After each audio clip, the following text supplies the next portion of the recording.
Sara Stalnaker. Sara, thanks for joining us and agreeing to play something for us a little bit later. Absolutely. So why don't you tell us a little bit about your background?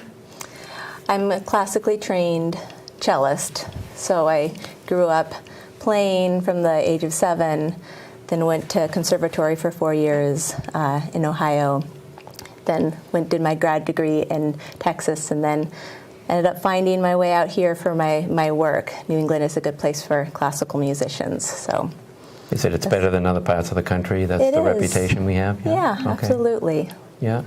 Now, did you start out playing the cello, or did you dabble in other stringed instruments? I come from a musical family, so they threw various instruments at me until one stuck. I started on piano and violin, and I think the first time I saw a kid playing cello, I ended up flipping my violin upside down and playing it like a cello until, really? Of course. Wow. Is the rest of the family into classical music? My father is a French horn player. He played in the organ symphony for many, many years when I was growing up. And my mother is a pianist, but ended up going into education later on. So where are you playing these days? Well, I'm playing with a woman named Judy Stillman down in Providence tomorrow for a couple concerts. Oh. I'm doing a concert down at the Rizziti Museum in the Grand Gallery next week, the Strauss Sonata, so that's with a pianist. So I'm sort of doing a variety of projects and have my fingers sort of stuck in a variety of places, but it's been a fun sort of experiment the last couple of years. Have you been in with big, large symphony orchestras? Have you played with them? When I first came out here, I was in the New Haven.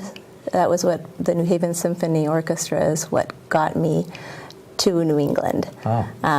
And I also was a very a big part of a beginning initiative in Providence called Community Music Works, which is a string quartet residency in an inner city neighborhood.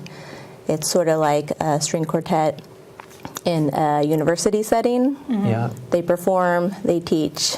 In our case, we performed around the neighborhood and around the state, but we taught students in the neighborhood. And it's a nonprofit.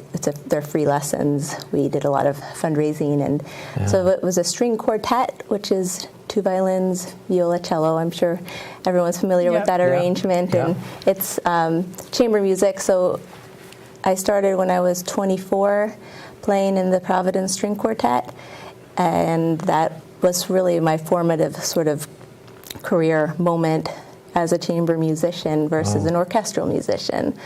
But the orchestra jobs are great and fun, and it's great to sort of be a part of a big community. Larry Ratcliffe is a conductor at the Rhode Island Philharmonic, and he was also my conductor when I was down for my grad degree at Rice University. Oh, wow. So I sort of folded into that fairly quickly, and I have many, many close friends in that orchestra still, and hope to rejoin someday when my daughter's a little older. So do you have any CDs out, or either with that chamber orchestra, or the string quartet, Providence String Quartet has some CDs that we made. My grandfather is a composer, and I did a solo selection of one of his compositions that's out. Still working on the recording side of things. That's amazing. Now, do you, you said you classically train, so is that primarily, if people come to see you, are you doing classical music, or have you tried to, branch out or push your music to different areas? Yeah, absolutely. Well, the classical chamber music is in my blood. However, lately I have been sort of have the time now to explore different genres. I stopped the full-time work down in Providence, so I'm still playing classical concerts, but in my practice room, I'm playing around with doing a variety of other genres, and some of them are more successful than others. It's sort of interesting to see what works and what doesn't. Yeah. Now, as a child growing up in a musical family, it seems like music was just in your blood. But do you have like any advice for introducing instruments to your children? Or, because I mean, I come from a background where I was a band geek in high school and stuff, and I just think music is great. But sometimes with the kids, it's so hard. You're competing against so many different, other activities. Yeah. Sure. Yeah. Well, I taught for so long that trying to get kids these days to stop and struggle with an instrument long enough to learn it versus all the other things that will perform with one push of a button. Yeah. That's been hard. And one of the things that I always told my students' parents, and now I tell myself because my daughter is now learning to play the cello, is that the routine of habit, the only way that you can get this happening, because it's not easy. It's not something the kids will want to do because you have to struggle. It's a great sort of way to teach grit in young students, and yet a really difficult part as a parent is to keep the regularity so that they don't notice how hard it is.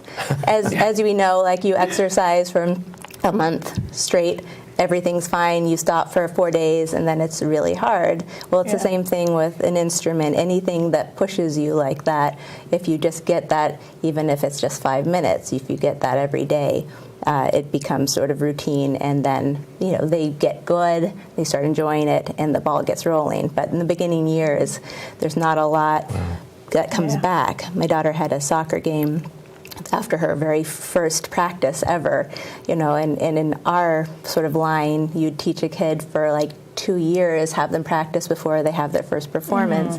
And part of me doesn't like that. I think that we're such perfectionists in this field to just get them out there. But at the same time, there is so much skill just to make a clean sound before you even start. Oh yeah, I was going to say song. those first few practices I think are hard on the parents too, a little bit, not just the kids. Yeah, but. It's very true. I've heard that many times. Well, thank you so much, Sara, for joining us. And in a few minutes, we are going to let you set up, and then we will hear you play. Great, thanks. All right, thank you.